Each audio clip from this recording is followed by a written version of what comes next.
शुरुआत सुबह की और सभी को इंतजार है आज के नतीजों का। मतगणना जब शुरू होगी उसके बाद तय होगा कि किसके सिर पर राजस्थान का राज सजेगा। जी देखिए शुभेंदु, इस वक्त अभी जयपुर में सूरज उगना बाकी है और इस सूरज का इंतजार राजस्थान को बहुत लंबे वक्त से है कि राजस्थान में आज ये तय हो जाएगा कि किसकी सरकार बनेगी और राजस्थान के लोगों की जो उम्मीदें हैं उसको सरकार जो है आगे लेकर जाने वाली है। इसको लेकर के दोनों दलों ने भी तैयारियां और उसके साथ साथ उन तमाम लोगों ने भी जो इस पूरे चुनाव प्रक्रिया में हिस्सा ले रहे हैं। तो ये काफी महत्वपूर्ण है। 8 बजे से जो है मतगणना शुरू होगी। पहले पोस्टल बैलेट की गिनती होगी और उसके बाद ईवीएम की गिनती 8:30 बजे से शुरू हो जाएगी और 9:15 के आसपास से ये चीजें तय होनी शुरू हो जाएंगी कि कौन सी पार्टी आगे है और राजस्थान में कौन सी पार्टी जो है अगले 5 सालों के लिए अपनी सरकार बनाने वाली है। राजस्थान के लोगों की उम्मीदों का सूरज जो है अब से थोड़ी ही देर के बाद उगेगा और ये देखना है कि वो सूरज जो है वो किस पार्टी के लिए ज्यादा खुशियां लेकर आता है।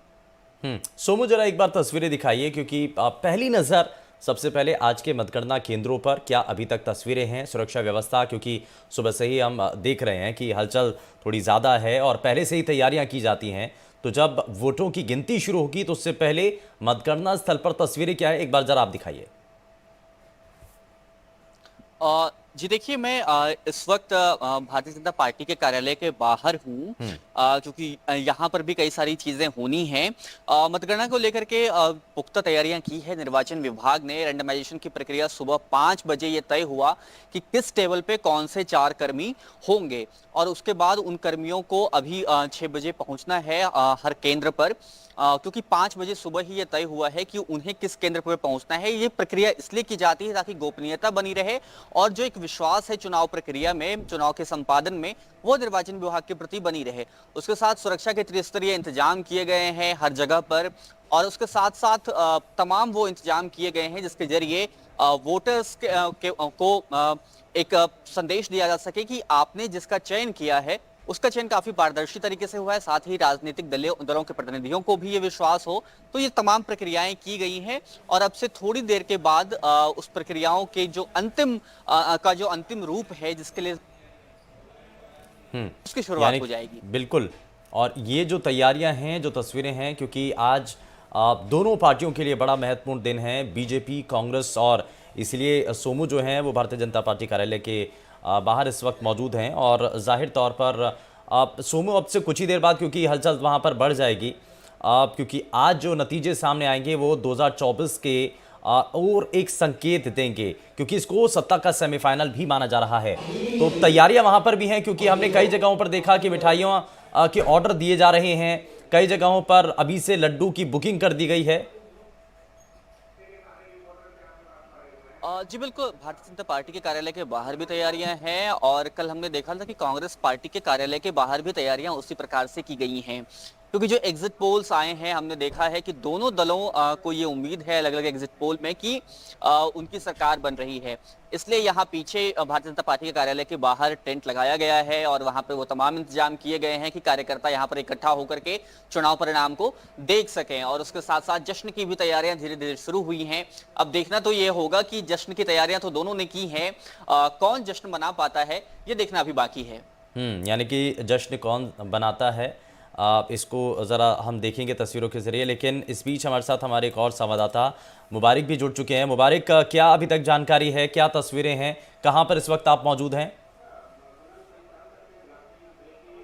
जी देखिए, हम फिलहाल राजधानी जयपुर के कॉमर्स कॉलेज के बाहर खड़े हैं, जहां आप मेरे पीछे देख सकते हैं किस तरह की जो है चाक चौबंद पुलिस की व्यवस्थाएं हैं और जो निर्वाचन आयोग की यहां जो मतगणना आज जयपुर जिले की जो 19 विधानसभा जो सीटें हैं उनके ऊपर मतगणना की जाएगी। उसके लिए देखिए पुलिस का एक कड़ा पहरा यहाँ आप देख सकते हैं। त्रिस्तरीय सुरक्षा व्यवस्था पूरी तरीके से बताई जा रही है, जिससे कि जो मतपेटियां हैं वो कुछ देर बाद जब खुलेंगी 8 बजे से मतगणना शुरू की जाएगी और मतगणना जब शुरू होगी तो 8 से 8:30 का जो समय है उस दौरान जो बैलेट पेपर्स हैं उनके पोस्टल पेपर डाक मतपत्र उनकी गणना आधे घंटे में की जाएगी और उसके बाद 8:30 से 9 बजे के बीच जो है ईवीएम की गणना की जाएगी। और लगातार आप देख सकते हैं जब 19 जो जयपुर जिले की विधानसभा सीटें हैं उनके ऊपर यहाँ गणना शुरू हो जाएगी और कहीं ना कहीं 9 बजे के आसपास जो पहले रुझान है वो आने लग जाएंगे। और पूरे प्रदेश भर की अगर हम बात करें तो आज 199 विधानसभा सीटें जो कि राजस्थान में 25 नवंबर को जब चुनाव मतदान संपन्न हुए थे उसके बाद आज 3 दिसंबर को मतगणना होगी और मतगणना सुबह 8 बजे से पूरे प्रदेश भर में शुरू हो जाएगी। निर्वाचन आयोग ने इसके लिए पहले से जो तमाम जो तैयारियां वो कर ली थी। कल एक बार फिर से जो ट्रायल है वो भी की गई थी और जो निर्वाचन जो आयुक्त हैं प्रवीण गुप्ता उन्होंने लंबे समय से लगातार इस काम की मॉनिटरिंग कर रहे थे। पूरे प्रदेश भर में जो इसके इंतजाम है उनकी व्यवस्थाओं का उन्होंने वीसी के माध्यम से भी जायजा लिया और कई जगह जैसे जयपुर जैसे इलाके में उन्होंने खुद आकर मौके से भी वो स्थितियों को जाना। और देखिए आप ये कॉमर्स कॉलेज का वो परिसर है जहां से एंट्री होगी। यहाँ पुलिस पहले जो पास बनाए गए हैं, मीडिया के अलग पास बनाए गए हैं, प्रत्याशियों के अलग पास बनाए गए और उनके जो एजेंट है उनके अलग पास है और सभी की अलग अलग एंट्रियां भी यहाँ रखी गई है। और आप आज जब 19 ये जो विधानसभा सीटें इनकी जब गणना शुरू होगी तो बताया जा रहा है कि करीब पूरे प्रदेश भर की अगर हम बात करें तो देखिए 51,000 बूथों पर 25 नवंबर को मतदान हुआ था। उसके बाद आज करीब पूरे प्रदेश भर में 4,000 से ज्यादा राउंड में जो 199 विधानसभा सीटें हैं उनकी मतगणना की जाएगी। करीब 2,500 के आसपास टेबल्स हैं उनके ऊपर ये मतगणना होगी। तो इस तरह की तमाम जो व्यवस्थाएं हैं वो निर्वाचन आयोग की यहाँ है। जी बिल्कुल, और पूरी तैयारियां हैं, सुरक्षा के पूरे पुख्ता बंदोबस्त किए गए हैं। लेकिन वापस से ज़रा सोमू का रुख कर लेते हैं। सोमू ज़रा, क्योंकि ये मुकाबला बड़ा दिलचस्प है और हमेशा से राजस्थान का रिवाज रहा है कि 5 साल बाद सत्ता परिवर्तन होता है। लेकिन बड़ा सवाल, क्योंकि इस बार कांग्रेस पार्टी ने भी बड़ी मजबूती के साथ चुनाव लड़ा है और वापसी की वो तैयारी कर रहे हैं और बार बार दावा कर रहे हैं कि हमारी गारंटियों के बलबूते पर हम वापस से सरकार बनाएंगे। लेकिन जो रिवाज रहा है और जो अभी तक एग्जिट पोल के आंकड़े भी बताते हैं कि बीजेपी हालांकि रिवाज के मुताबिक सत्ता में वापसी कर सकती है, तो इसको लेकर के यहाँ पर हलचल और अभी बीजेपी के नेताओं की तरफ से इस पर कुछ रिएक्शन या अभी वहाँ पर कुछ हलचल तेज हुई है?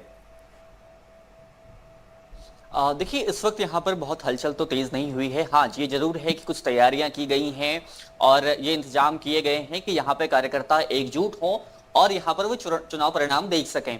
रिएक्शन तो कल ही आया था। गजेंद्र सिंह शेखावत ने कहा कि हमारी स्पष्ट बहुमत की सरकार बनने वाली है। उसके अलावा भी भारतीय जनता पार्टी के सभी नेता जो हैं ये दावा करते रहे हैं। स्वयं पूर्व मुख्यमंत्री वसुंधरा राजे पहले संघ के नेताओं से मिली और उसके बाद जाकर के वे राजभवन भी गई और वहां भी राज्यपाल से मुलाकात की और एक संदेश देने की कोशिश की।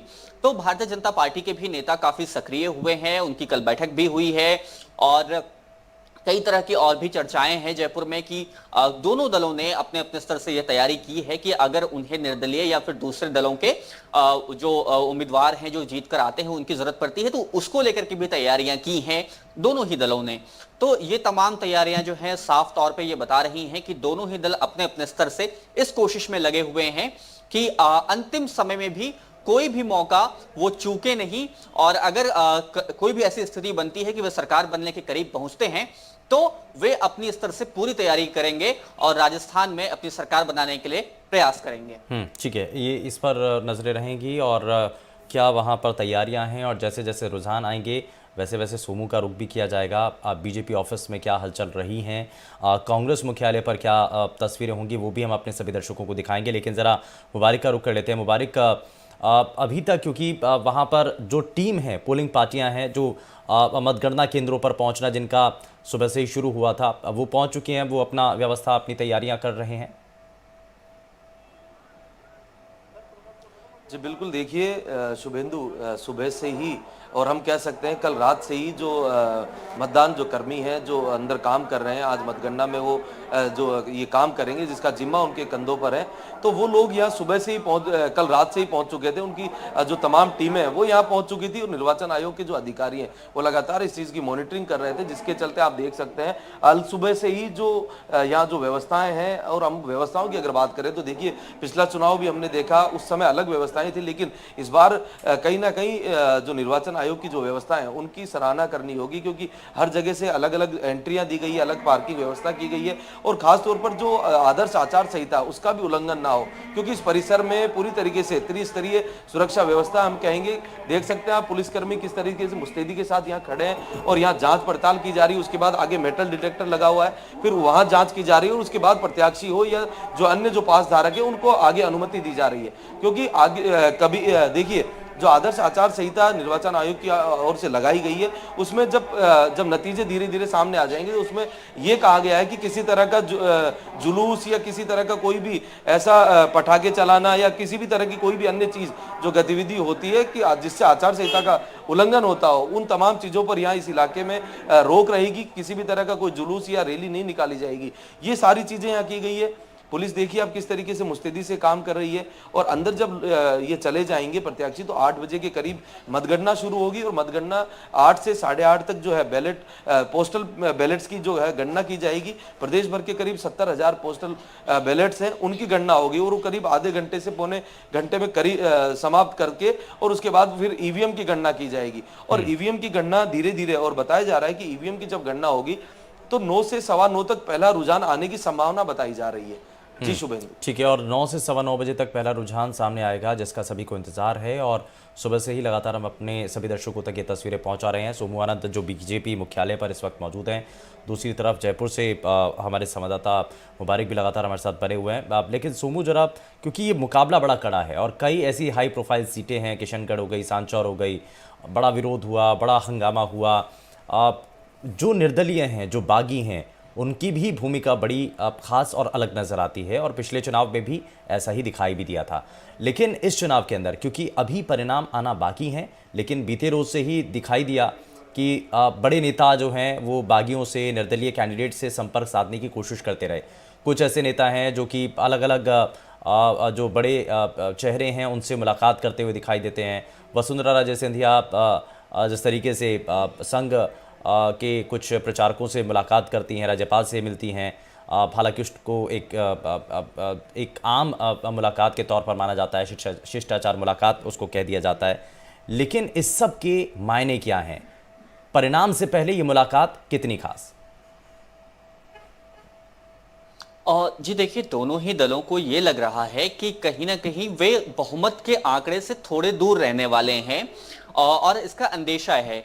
तो इसको लेकर के जो बागी हैं और जो भी ऐसी पार्टियां हैं जिनको वो अपने खेमे में ला सकती हैं, उन तक पहुंचने की कोशिश जारी है दोनों दलों की तरफ से। क्योंकि हम जानते हैं कि जब भारतीय जनता पार्टी की पहली लिस्ट आई थी तब जब जिन 2 सीटों का विशेष रूप से आपने नाम लिया, उन दोनों सीटों पे उम्मीदवारों की घोषणा हुई थी और दोनों सीटों पर सांसद उम्मीदवार के रूप में उतारे गए थे, विधायक के उम्मीदवार के रूप में सांसदों का चयन किया गया था। उस वक्त भारी विरोध हुआ था और उसके अलावा भी तमाम कई ऐसी सीटें थी जहां पे भारतीय जनता पार्टी को काफी विरोध का सामना करना पड़ा था। तो उन सीटों पर भी पार्टी की नजर है और वहां जो बागी उम्मीदवार चुनाव लड़े, अगर वो जीतने की स्थिति में है तो उनसे भी संपर्क किया जा रहा है, पार्टी अपने स्तर से संपर्क कर रही है। इसके अलावे वे तमाम छोटे दल जो कि भारतीय जनता पार्टी के साथ आ सकते हैं, पार्टी उन तक भी पहुंचने की कोशिश कर रही है और उन्हें भी अपने पाले में लाने का प्रयास कर रही है। क्योंकि जो एग्जिट पोल के नतीजे आई हैं वो बता रहे हैं कि कुछ तो दोनों ही पार्टियों को अलग अलग रूप से स्पष्ट बहुमत दे रहे हैं, लेकिन ज्यादातर एग्जिट पोल्स के आंकड़े अगर हम देखते हैं तो वहां एक अंदेशा यह है कि दोनों पार्टियां जो है वो बहुमत के आंकड़े से थोड़ी थोड़ी दूर दिखती हैं और इसको लेकर के ही पार्टियों ने तैयारियां की हैं और तमाम जो बैठकों का दौर है, चाहे भले ही उसे शिष्टाचार मुलाकात कहा जाए, लेकिन हम समझते हैं कि उसके अपने गहरे राजनीतिक मायने हैं। क्योंकि राजनीति में कोई भी चीज यूं ही नहीं की जाती है, तो वह एक प्रयास है कि अगर ऐसी स्थिति बनती है कि कोई भी एक पार्टी 90-95 के आसपास रहती है तो बागियों को अपने साथ ला करके, छोटे दलों से जीते हुए उम्मीदवारों को अपने साथ ला करके जो मैजिक नंबर है वहां तक पहुंचा जा सके, इसके लिए सभी प्रयास किए जा रहे हैं और अलग अलग नेताओं को जिम्मेदारी भी दी गई है कि आप इन नेताओं से बात करिए और उन्हें मनाने की कोशिश कीजिए, अपने साथ लाने की कोशिश कीजिए। बिल्कुल, और ये जो कोशिशें हैं वो फिलहाल शुरू हो चुकी हैं और इस बीच हमारे साथ एक और हमारे संवाददाता कुलदीप गोयल भी जुड़ चुके हैं। कुलदीप, अभी कहाँ आप मौजूद हैं इस वक्त और क्या तस्वीरें हैं? देखिए, हम श्री गंगानगर के गवर्नमेंट कॉलेज के अंदर मौजूद हैं, जहां पर मतगणना होनी है। यहां पर जो कड़ी सुरक्षा व्यवस्था की गई है और इसी सुरक्षा व्यवस्था के बीच ही जो काउंटिंग के एजेंट हैं, जो प्रत्याशियों के एजेंट हैं, उनको प्रवेश दिया जा रहा है। खास बात यह है कि अब की बार ट्रिपल लेयर का जो सुरक्षा घेरा बनाया गया है, जिसके अंदर जो पहला घेरा है उसके बाहर आम जो लोग हैं उनकी आवाजाही बंद कर दी गई है। किसी भी प्रकार का जो वाहन है उसको नहीं ले जाया जा सकता। फिर उसके बाद सेकंड जो लेयर आती है और अंतिम जो घेरा है वो तीसरा घेरा है, जहां पर मोबाइल फोन जो बिल्कुल वर्जित हैं, किसी भी प्रकार की यहाँ पे फोटो वीडियो कुछ नहीं लिया जा सकेगा और कड़ी सुरक्षा के बाद में ही जो प्रवेश है वो दिया जा रहा है। और वहीं अगर चुनावों की बात करें तो श्री गंगानगर जिले की 6 विधानसभाओं में चुनाव होने थे, लेकिन श्री करणपुर विधानसभा के जो कांग्रेस प्रत्याशी गुरमीत सिंह कुन्नर का निधन हो गया था, इसी वजह से वहां चुनाव स्थगित हो गए। अब श्री गंगानगर जिले की 5 विधानसभाओं में जो चुनाव प्रक्रिया आयोजित की गई है और 59 प्रत्याशियों का जो भाग्य है वो ईवीएम में कैद था और आज जो उनकी किस्मत का फैसला होगा। इसके साथ साथ जो सर्दी है, सर्दी का भी काफी प्रभाव देखा जा रहा है। लोग गर्म कपड़े पहनकर अपनी सुरक्षा जो सर्दी से बचते हुए यहाँ पहुंच रहे हैं और अभी थोड़ी ही देर के अंदर 8 बजे जो मतगणना की प्रक्रिया है वो शुरू हो जाएगी। जी और 8 बजे से ही जो धीरे धीरे करके तस्वीरें हैं वो सामने आने लगेंगी, जो कि लगातार हम अपने सभी दर्शकों तक पहुंचाएंगे और इसलिए हम आपको दिखा भी रहे हैं कि चप्पे चप्पे पर राजस्थान के हमारे जो संवाददाता हैं वो इस वक्त मौजूद हैं, चाहे बीजेपी कार्यालय हो, चाहे कांग्रेस मुख्यालय हो, चाहे आप देखिए कि अलग अलग जहां पर मतगणना होनी है वहां पर हमारे जो संवाददाता हैं वो अलग अलग जगहों से इस वक्त रिपोर्ट कर रहे हैं। आप सोमू के पास ज़रा वापस से चलते हैं। सोमू, एक चीज़ और भी है, क्योंकि न सिर्फ हाई प्रोफाइल सीटें बल्कि इस बार क्योंकि संत महंत कई ऐसी सीटें रही हैं और 25 तारीख को जब वोटिंग हुई तो उसके बाद जो वोटिंग परसेंटेज सामने आया था वो बड़ा चौंकाने वाला था। उसमें ये दिखाई दिया था कि हाई प्रोफाइल सीटों पर वोटिंग थोड़ी सी कम रही है, जबकि संत महंत वाली सीटों पर बम्पर वोटिंग हुई है। अब इस बात के संकेत क्या हैं? हालांकि एग्जिट पोल के आंकड़ों में कुछ उसी ओर इशारा भी है। जी बिल्कुल, देखिए ध्रुवीकरण एक बहुत बड़ा मसला रहा है और हमने देखा है कि अलग अलग मौकों से उसका जिक्र किया जाता रहा, चाहे कन्हैयालाल हत्याकांड हो या फिर उससे जुड़ी हुई तमाम ऐसी घटनाएं। भारतीय जनता पार्टी के जो नेता हैं वे लगातार अशोक गहलोत सरकार पर तुष्टिकरण का आरोप लगाते रहे और टिकट वितरण में भी अपनी ओर से वोटरों को एक खास संदेश देने की कोशिश की गई। पिछली बार 2018 में एकमात्र उम्मीदवार यूनुस खान को टिकट दिया गया था, उन्हें भी इस बार बेटिकट कर दिया गया और खासतौर पे जयपुर की जो हवा महल सीट है वहां से बाल मुकुंदाचार्य, पोखरन से महंत प्रतापपुरी और बाबा बालकनाथ, ये 3 प्रमुख ऐसे चेहरे थे जिन्हें पार्टी ने टिकट दिया और उनके जरिए एक संदेश देने की कोशिश की और हमने ये देखा कि उन तीनों ही सीटों पर बहुत शानदार वोटिंग हुई है। उसके अलावा एक बहुत महत्वपूर्ण फैक्ट ये है शुभेंदु, आप देखिए कि जिन सीटों पर बहुत बड़े नेता, 2 बड़े नेता दोनों पार्टियों के आमने सामने थे, वहां भी वोटिंग ज्यादा हुई। जहां एक पार्टी का ही कोई बहुत बड़ा नेता था और उसके बरक्स दूसरी पार्टी का उतना बड़ा नेता नहीं था, वहां भले वोटिंग कम हुई। चाहे हमने देखा कि वसुंधरा राजे की सीट पर हो या फिर अशोक गहलोत की सीट पर या सचिन पायलट की सीट पर, लेकिन उसी के बरक्स आप देखिए कि तारानगर की सीट पर बहुत अच्छी वोटिंग हुई, वहां पे लक्ष्मणगढ़ में भी अच्छी वोटिंग हुई। तो जहां बड़े नेताओं में भी क्लोज फाइट जैसी स्थिति बनी वहां बहुत अच्छी वोटिंग हुई और जिन सीटों पे ध्रुवीकरण हुआ दोनों तरफ से वहां बहुत शानदार वोटिंग हुई और कुछ ऐसी सीटें भी थी जहां पर अच्छी वोटिंग हुई और लोग जो राजनीतिक विश्लेषक हैं वो बता रहे हैं कि ऐसा उन योजनाओं की वजह से हुआ है जो केंद्र सरकार और राज्य सरकार अपनी ओर से चला रही है और जो उनके लाभार्थी हैं वो निकल कर आए हैं और उन्होंने वोट किया है। तो अब वो लाभार्थी किसके ज्यादा हैं ये अब से थोड़ी देर के बाद स्पष्ट होना शुरू हो जाएगा, लेकिन मोटे तौर पे हम देखें तो ये 3 बड़े कारण दिखते हैं जिसकी वजह से वोटिंग प्रतिशत जो है अलग अलग जगहों पर बढ़ा है। बिल्कुल, और ये वोटिंग परसेंटेज बढ़ने का एक कारण हालांकि पिछले आंकड़ों के मुताबिक लगभग उसी के आसपास ही रहा है जिस तरीके की 2018 की वोटिंग हुई थी, लेकिन उम्मीद यही थी कि इस बार शायद बम्पर वोटिंग होगी। और ये भी एक मुबारक के पास ज़रा चलते हैं। मुबारक, एक आंकड़ा ये भी कहता है कि जब भी दोबारा से सत्ता परिवर्तन होती है और बीजेपी सत्ता में आती है तो बड़ी बम्पर वोटिंग होती है और बम्पर उनको बहुमत भी मिलता है। तो इस बार क्या नजर आ रहा है? क्योंकि यहाँ तो सिर्फ कांटे की अभी तक लड़ाई की बात हो रही है, लेकिन पिछला जो ट्रैक रिकॉर्ड रहा है उसमें जब भी बीजेपी कमबैक करती है तो बड़े बम्पर बहुमत के साथ करती है।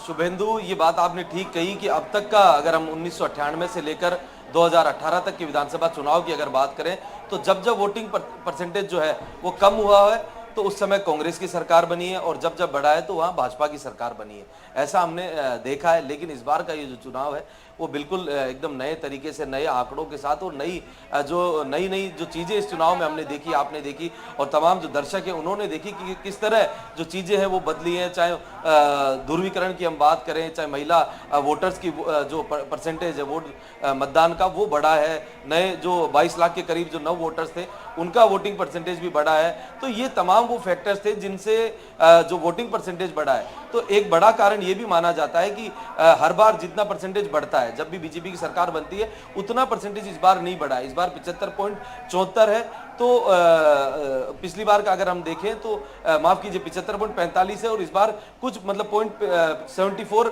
इस बार बढ़कर ये चुनाव जो परसेंटेज है वो बढ़कर आया ठीक है। तो इससे ये हम कह सकते हैं कि जो वोटिंग परसेंटेज बढ़ा है उसमें माइनॉरिटी के भी वोट बढ़े, ST/SC का भी वोट जो है परसेंटेज वो बढ़ा है, महिलाओं का बढ़ा है। तो इससे कांग्रेस अपने पक्ष में ये देख रही है कि माइनॉरिटी वोट बैंक हमारा है, SC हमारा है, और महिलाओं को इस बार जो हमने योजनाएं दी उसके बलबूते ही वोटिंग परसेंटेज बढ़ा है। तो दूसरी ओर बीजेपी का ये कहना है कि जो नए वोटर्स थे उनका जो वोटिंग परसेंटेज बढ़ा है उससे हमें फायदा हुआ है। तो दोनों पार्टियों का अपना अपना आकलन है, लेकिन कुछ देर बाद और जब दावा EVM और दोनों जो पार्टियों का नतीजे अलग अलग है, लेकिन किसको जीत मिलती है उसकी तस्वीरें कुछ ही देर बाद धीरे धीरे करके सामने आने लगेंगी।